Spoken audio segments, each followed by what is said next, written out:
Hey guys, welcome back to another video. We're about to take off herping. I'm going to go meet up with Michael Payne and a few guys from down south side of Sydney, down Wollongong, Illawarra way. And we're going to go herping one of my favourite spots, which is only about a 15-minute drive from home. So I'm going to crack on, get up there a little bit early, do a bit of road cruising, and then yeah, we'll go for a walk and hopefully find some death adders.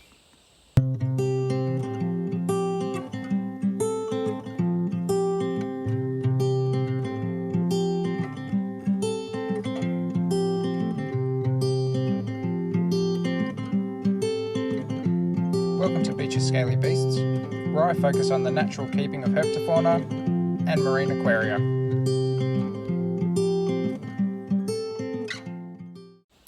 This video is going to be a little bit of a mix of all sorts as well. So not only am I only doing this tonight, tomorrow I'm going to jump in, do a little bit of maintenance in the reptile room, try to start gearing stuff up for when we go away to the Northern Territory. If that still happens, hopefully nothing screws up, but we're due to go out on the 1st of Feb to the Northern Territory. And currently my wife's got pneumonia as well, so she's just trying to kick that herself. So hopefully that all happens and she gets it over and done with.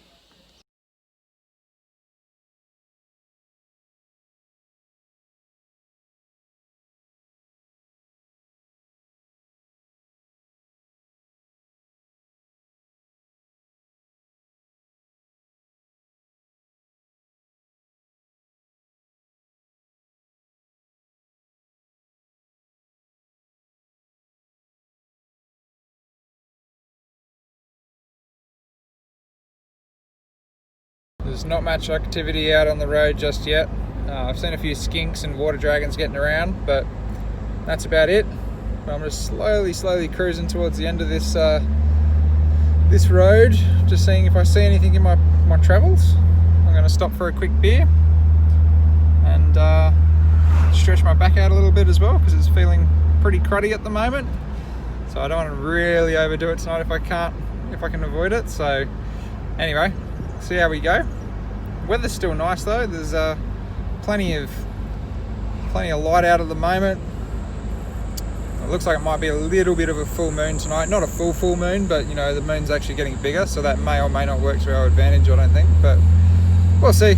Either way, it's always fun to get out and have a bit of an explore, and I'm just happy to be able to meet some new guys up here too, and you know, some people that I've been talking to for a while over the internet, so that's always good too.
Alrighty guys, I hope you enjoyed that little short herping clip at the beginning of this video. Definitely found some cool animals last night, and as I was saying, absolutely awesome to meet some new people and, you know, in person and actually have a chat and, you know, share your experience and your loves over reptiles and stuff. These guys have all been out to Alice Springs recently as well. I think they went out in September. I think they said they knocked like 33 species on the head or something of reptiles, which is just phenomenal. So yeah, I don't know if I'm going to get that same sort of numbers, but I'm looking forward to the adventure nonetheless. But before we get a chance to hopefully go on that adventure, provided Dani kind of pulls off okay, I need to get everything in here, into gear, get it all sorted, make sure it's okay, you know, give some snakes some last feeds for a couple of weeks, start doing some water changes on a lot of the animals, kind of just getting everything geared up just to be okay if I'm to, you know, be away for a little while. I'm pretty lucky that my father-in-law is quite happy to kind of come in here and feed most of the lizards and things, but as long as I get the snakes and probably Loki okay, I might have to gorge him a little bit just so my father-in-law doesn't have to deal with him because he can be a little bit cantankerous. Yeah, as long as that's all kind of said and done and, you know, set up okay, misters and that are all going to be on and made sure that they're topped up, you know, to the fullest of their abilities, just so most of the stuff should have, you know, that kind of automatic watering system on it. It's just more like the bigger things, you know, your frill necks, your the bigger pythons and stuff like that. Some of the goannas and stuff like that, they're going to have their water bowls and whatnot topped up. So everything should be reasonably easy. I've kind of written out a list to make it all nice and easy on myself. I've already gone through and cleaned my birds, which I didn't film. Well, I'm not going to film for this. Fish. Yeah, I'm going to get that all sorted, make sure I've done water changes and stuff on that, but for today's video, I'm just going to go through, chuck the time lapse on, get some of this stuff all cleaned up. I think Dani's going to come in here in a little while, and she's going to write on all the enclosure fronts, like all on the glass doors, you know, how many crickets, what size cricket, how often and stuff that, you know, I want them to be fed. So that just kind of gives my father-in-law a bit of a guide so he can just go across and chuck out bugs and, you know, make sure everything lives for the 10 days that we're hopefully going to be away. As I said, you know, like it's going to be a little bit of time before I go. I've still got a week or so, well, just under a week. It's a week today up my sleeve. So I just want to try to get the bulk of it done now, and then I can kind of go through and just do some sort of last minute touches through the week and not really stress about it so much. The more prep I do now, the better off it's all going to be in the long run. So first things first, I'm going to go and do a water change on my turtles, just because they've been getting a little bit gross recently. So I'm going to do that, feed the blue tongue outside, make sure he's got enough water, she's got enough water. Yeah, I'll feed the little Cunninghams and stuff and the turtles at the same time as I'm doing this water change. And then from there, come in, do a water change on Loki. I need to sort out a couple of little hatchling tubs, hatchling enclosures up the top. I've got a couple of marbled velvet geckos that have been getting under the drainage layer in one of their enclosures, so I'm just going to gut it out and make it pretty simple. Just make it, you know, bark and whatnot on the bottom, no drainage layers or any of that stuff for them, and go from there. And yeah, basically just go through and start doing what I need to do.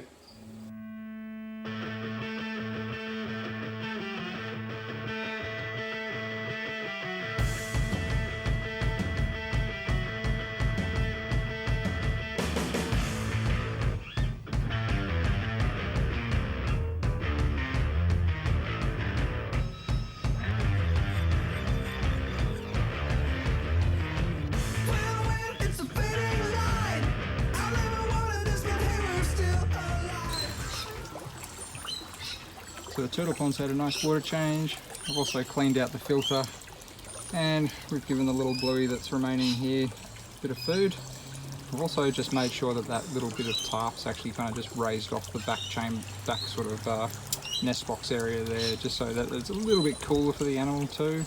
And it's also over the filter as well, just to stop that getting any sort of UV damage to it or any sort of extra heat. So yeah, these guys out here should be all set up. Pretty easy to go forward from there. I'll go and start doing the water change on Loki. Got some rats and quails and bits and pieces defrosting there. So yeah, next stop, cleaning the swamp. Thanks, Loki.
I just turned this terrarium into a little bit of a simpler setup because there's a couple of naughty little velvet geckos in here that just wanted to get out and underneath the substrate layer, the drainage layer rather, and the little more bioactive setup that I'd put together. I'll see if I can give you guys a quick look at these guys. These are the newest hatched ones here. So I'm up to 4. Yeah, 4 northern velvets, and there's a couple more eggs to go. There we are. And cute little buggers, especially when they're so small. It's definitely a species that's grown on me a fair bit. We've got a few of them running around here now, which is always exciting. And I'm pretty sure Mum's still pumping out eggs as well. So there should be a few of them floating around. So if anybody's interested, shoot us a message because I'll probably let a couple of them go at least. Once they're feeding and kind of a little bit more robust, of course. Yeah, gorgeous little guys. So yeah, I've set it up super simple, just a very shallow layer of eucalyptus mulch, little water bowl there that I'm actually just going to direct the sprayer straight down into, just so while I'm away, I know that there's always going to be water in that bowl. And there's just a whole bunch of cork bark leaning up against the back wall just to act as hides and a little bit of foraging space for them. Yeah, super simple. It's all they're going to need. Nothing too fancy. One little remaining blotchy. Doesn't very much like humans, that's for sure. Gorgeous little girl. This is one of my holdbacks from a few years ago. I'll leave you be. She's out here just in the nice little breeze that's around just now.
So, here's some new snakes that are new in the collection to me that are, yeah, you may have seen before in a video. My friend couldn't get these guys eating again after I sent them home. But, you know, he decided that he just thought that, you know, I was having such good success with them that he'd give them to me. I'm keeping them pretty similar to how I was keeping them before. You know, small little click-clack setup, essentially. But yeah, they're doing pretty good. I am gonna hopefully get them into a slightly bigger drawer very shortly, but just thought, you know, for the time being, I'm just going to make sure that they do have good feeds and get them back into the routine of eating. There you go. It's kind of hard doing this one-handed. There you go, he's got a grip on. Awesome. Yeah, but a couple of marbled children's pythons, which is pretty cool.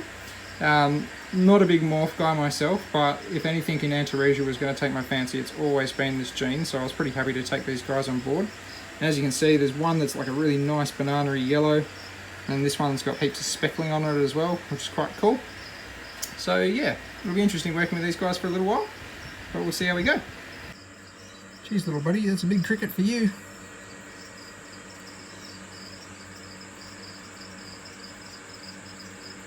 What a happy little gecko.